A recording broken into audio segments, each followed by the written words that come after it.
soy Carla Morales y hoy día me encuentro con Ramiro Escobar, periodista PUC y especialista en temas ambientales e internacionales. ¿Qué tal, profesor? ¿Cómo está? Hola, Carla, ¿cómo estás? Un gusto estar acá contigo.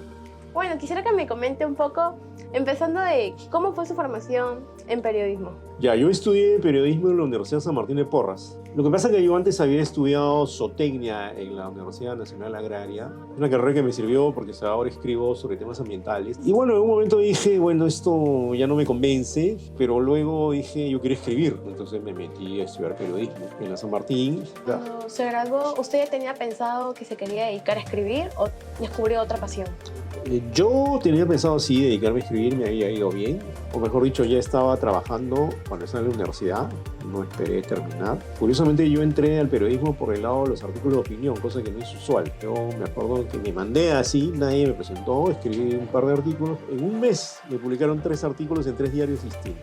En La República, en La Razón, el diario La Razón de esa época, que dirigía al Chema Salcedo, y en La Crónica, que era un diario del Estado. Yo mismo estaba sorprendido, mis profesores también y mis compañeros también, porque normalmente no ocurre eso. Tú entras siendo un practicante de reportería. ¿Y actualmente cuál es su género favorito? El reportaje. ¿Sí? Sí. Hasta ahora escribo reportajes en el diario El País, España. Escribo en 2 secciones, una que se llama Planeta Futuro y la otra que se llama América Futura. Son 2 secciones que hablan sobre medio ambiente, derechos humanos, problemas sociales. Me parece apasionante, no he dejado ese oficio y sigo siendo un periodista en ejercicio. Y además tengo una columna quincenal en La República de temas internacionales. Y escribo también para un portal que se llama Mongabay, que es un portal de medio ambiente. ¿Y usted cómo ingresó a este mundo de volverse analista internacional? Esa es una historia curiosa, porque cuando yo entré a trabajar como periodista, yo no necesariamente pensaba en eso. Siempre me interesaban los temas internacionales. Cuando entré a trabajar en un diario que se llamaba El Sol, más o menos a fines de los 90 o por ahí 96 por ahí, asumí la parte internacional del suplemento dominical. Y lo otro que conseguí en el tiempo es que empecé a viajar con bastante frecuencia por el mundo, ¿no? Entonces creo que convergieron las 2 situaciones, ¿no? Que empecé a escribir en este diario un artículo semanal de temas internacionales y también empecé a viajar bastante. En realidad primero empecé a viajar, luego tuve ese encargo y bueno, luego he viajado con unos 53 países más o menos y ahí ya me convencí que este era un territorio que me gustaba y a la vez preservé el periodismo ambiental porque yo había estudiado en la agraria, conocía términos biológicos, entonces así fue la historia, ¿no? ¿Y usted empezó viajando por iniciativa propia o para hacer periodismo independiente? Lo que pasa es que como yo veía que los medios acá, especialmente los diarios donde yo escribía, no invertían mucho en mandar a personas al exterior, ¿no? Hasta ahora no es así, muy pocas personas las mandan. Entonces como yo me di cuenta que eso era un poco difícil, entonces empecé a buscarme viajes por mi cuenta. El primer viaje importante, digamos, que hice periodístico fue irme a Taiwán y Hong Kong en el año 96. Hong Kong recién había pasado al poder de China, antes era parte del Reino Unido, entonces recién había pasado al dominio de China y yo justo unos 3 meses después fui allá. Pero ese fue el primer viaje, digamos, importante que hice y que terminó en un artículo, como un cuadernillo en La República, un artículo de 4 páginas, así, a toda foto, ¿no? Ese fue mi primer artículo internacional, si quieres, ¿no? Después de eso, ya empecé a viajar más regularmente, ¿no? Estuve en Medio Oriente, por ejemplo, donde ahora es el enfrentamiento entre Israel y el grupo Hamas. Luego estuve en el Sáhara Occidental, que es un territorio que está en disputa entre Marruecos y el pueblo saharaui, que es en el noroccidente de África. Estuve en los Balcanes, en Eslovenia, Croacia, Serbia y Bosnia, que habían pasado por una guerra. Estuve varias veces en Europa, en Alemania, España, Suiza, casi todos los países europeos. Estuve en las Islas Galápagos haciendo un reportaje también. ¿Cuántos pasaportes ha llenado? Este es el 4. Y por ejemplo, yo me acuerdo que yo entré a trabajar en Caretas en 1998. Estuve 4 años en Caretas en uno de los momentos más feos de enfrentamiento con el fujimorismo, ¿no? ¿Y qué tal la experiencia? Fuerte, porque era la época de Montesinos, la época del fujimorismo. Yo tenía el teléfono chuponeado, me dejaron una vez una amenaza y yo sabía que me seguían, obviamente, ¿no? Bueno, no solo a mí, a Enrique Sileria, Marco Sileria, varios de la revista. Un día tiraron una lacrimógena dentro de la revista. Recuerdo que una vez estábamos conversando así. sobre un tema que íbamos a trabajar sobre los diarios Chicha. Al día siguiente eso salió en un diario Chicha. Nunca supimos si nos habían chuponeado, había un topo. Y fue un tiempo interesante. Yo me comí ese periodo. Sí, fue un periodo turbulento, tenso. Claro. Pero en general el periodismo es una carrera que tiene una cuota de riesgo siempre. Entonces siempre te pasan cosas pues cuando has andado bastante periodísticamente. Y a mí me gusta hasta ahora hacer los reportajes en el terreno, ¿no? No que me cuenten así, sino yo mismo ir, ¿no? Hace poco he estado haciendo reportajes sobre el chacu, que es un encierro de vicuñas para capturarlas, sobre la pesca entre los nativos Kandoshi en la selva de Loreto. Me iba a pescar con ellos, a ver cómo es su vida, cómo pescan.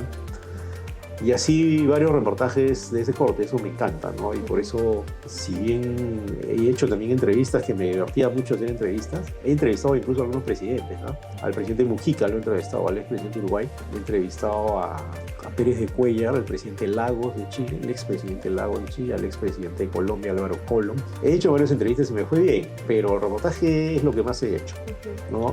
Hasta ahora lo hago, ¿no? Y me parece fascinante. Y usted que se mueve en país, ¿cómo accede a las fuentes?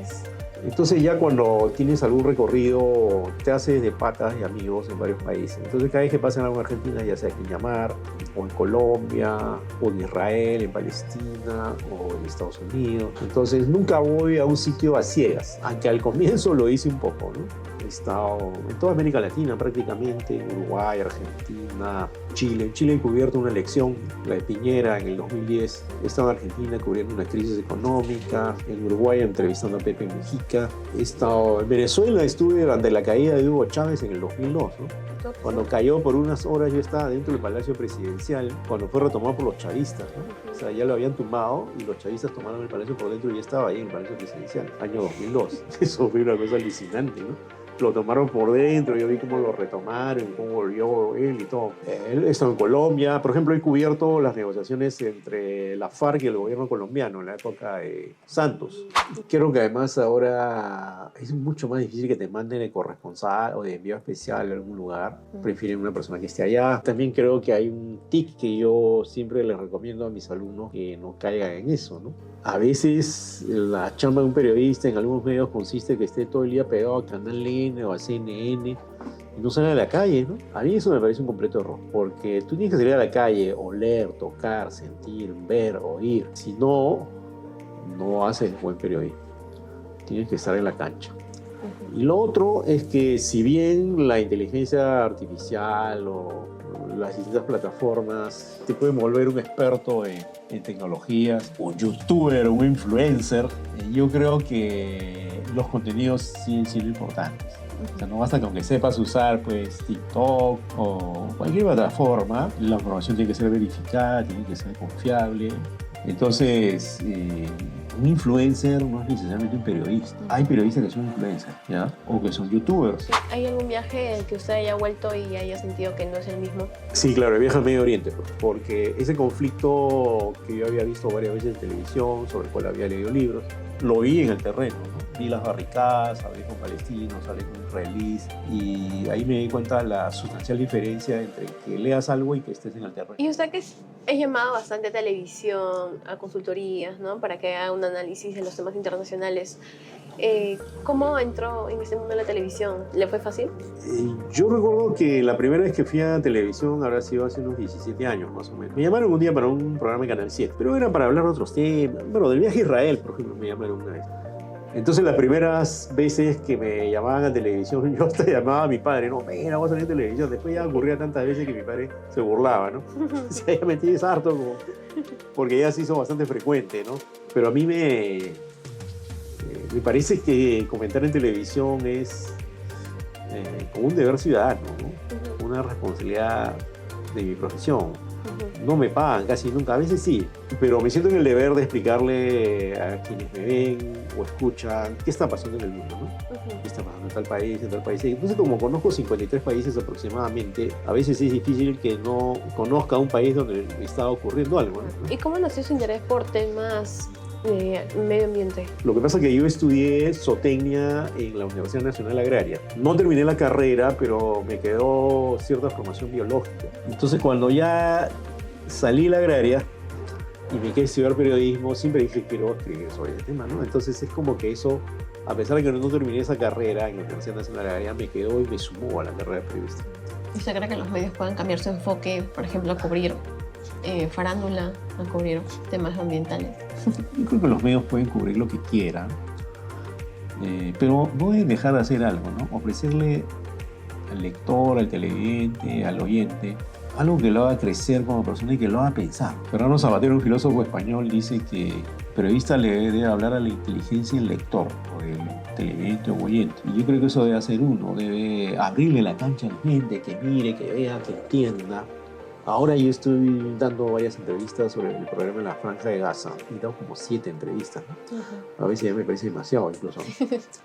Entonces, y lo que trato de hacer es que la gente entienda, ¿no? Miren, esto es lo que está pasando. Y yo lo entiendo porque he estado en el terreno y he leído durante años sobre el tema. Entonces yo tengo el deber de compartir eso porque a mí la vida ya me dio varias cosas y yo tengo que devolverle a la vida lo que la vida me dio, ¿no? Porque yo nunca me concebí como alguien que en un momento iba a dejar de hacer periodismo y iba a enseñar. Nunca me concebí como una persona así y no quiero hacerlo hasta que pueda, ¿no? Y creo que tengo para largos años todavía, ¿no? Entonces, para mí eso es también una opción de vida, ¿no? Yo quiero vivir así. Yo quiero viajando, haciendo reportajes, enseñando, me fascina también. Yo no enseño porque me paguen, enseño porque me gusta y por eso quiero que me paguen. Es distinto, ¿no? No lo hago por llenar la olla. Pero como viajo, hago periodismo, cuento pues a los chicos lo que hago y eso creo que es interesante porque es un feedback desde el terreno. No es que yo fui periodista, sigo siendo. Quiero seguir siéndolo por muchos años más. Bueno, profesor, muchas gracias por su tiempo y por todas las anécdotas que nos ha compartido. Gracias a ti por la entrevista y un abrazo para la gente de Somos Periodismo, de la Facu, ¿no? Y para la especialidad de periodismo especialmente, que es donde yo mayormente trabajo. Yo creo que estamos en un buen lugar y acá nos estamos formando bien.